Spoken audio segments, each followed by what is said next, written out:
Assalamualaikum warahmatullahi wabarakatuh. Salam sejahtera bagi kita semua. Shalom. Om Swastiastu. Namo Buddhaya. Salam kebajikan. Sampurasun. Rahayu. Indonesia hebat karena kemajemukannya. Bersatu kita teguh, bercerai kita runtuh. Segala ketentuan yang berlaku di negeri ini adalah pusaka Indonesia, wajib dijaga dan dilestarikan. Indonesia adalah bangsa yang besar, bangga menjadi Indonesia, merdeka. Sholat. Jika manusia telah mengabdikan dirinya kepada Tuhan Yang Maha Esa, kepada hak kebenaran, telah bersaksi dan mengisi seluruh hatinya dengan kalimat syahadat, barulah dia melaksanakan sholat. Sholat dalam nilai syariat telah ditetapkan 5 waktu, yaitu zuhur, asar, maghrib, isya, dan subuh. Lalu nilai makna hakiki dari sholat itu adalah hati yang menghadap kepada kebenaran, dan realisasi dari nilai syariatnya adalah perbuatan dan tingkah laku.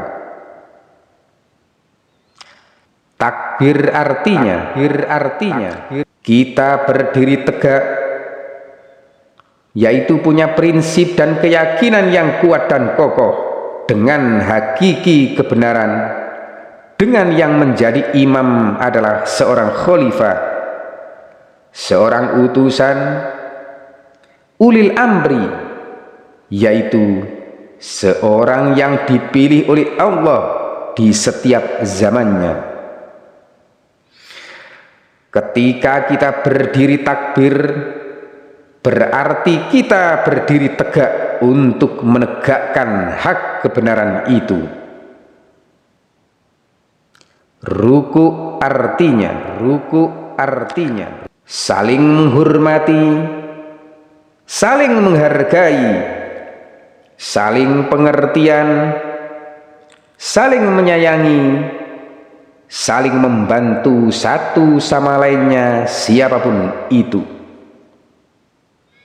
Warka'u ma'ar raki'in, yang artinya, dan rukuklah bersama orang-orang yang ruku.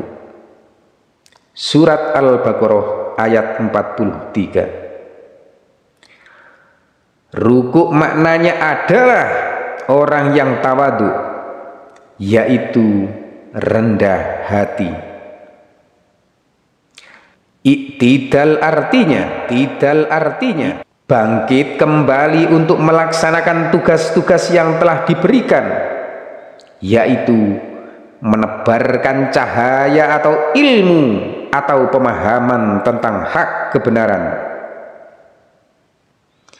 Sujud artinya sujud dalam keheningan, kerendahan dengan nilai penghambaan,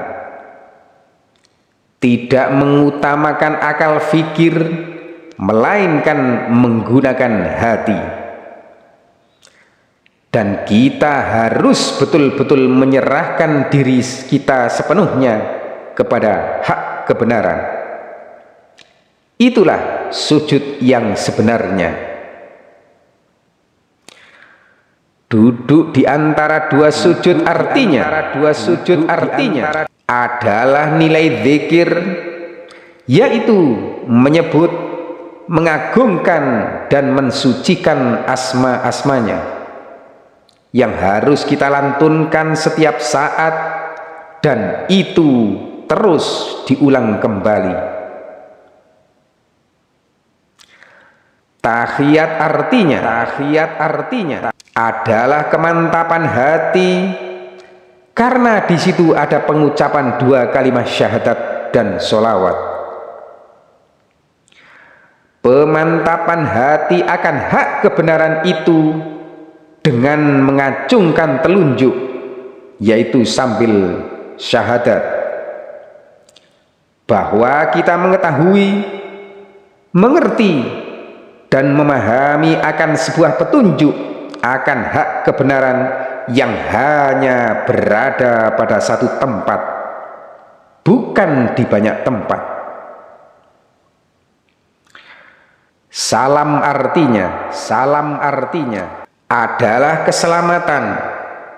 Maka orang yang melaksanakan sholat akan selamat, tetapi dengan catatan sholat yang benar. Penghadapan hatinya benar, yaitu kepada hakiki kebenaran di setiap realisasi kehidupan, dari mulai menegakkan kebenaran, ketawaduan, kerendahan, penghambaan, zikir setiap saat. Pemantapan hati kita kepada hak kebenaran pada saat tahiyat, disitulah nilai sholat setiap harinya. Sesuai dengan firman Allah, inna sholata tanha 'anil fahsya'i wal munkar, yang artinya sesungguhnya sholat itu mencegah dari perbuatan-perbuatan keji dan mungkar. Quran Surat Al-Ankabut ayat 45. Apakah kita sudah betul-betul menghadapkan wajah kita kepada Sang Maha Pencipta, atau seringkali kita menghadapkan wajah ini kepada nilai dunia? Karena kehidupan ini akan menarik manusia untuk menghadapkan hatinya kepada nilai dunia. Padahal jika kita melihat segala sesuatu dengan hati, maka kita akan mendapat pelajaran-pelajaran maknanya, sehingga semakin khusyuk sholatnya, serta semakin mantap dan yakin.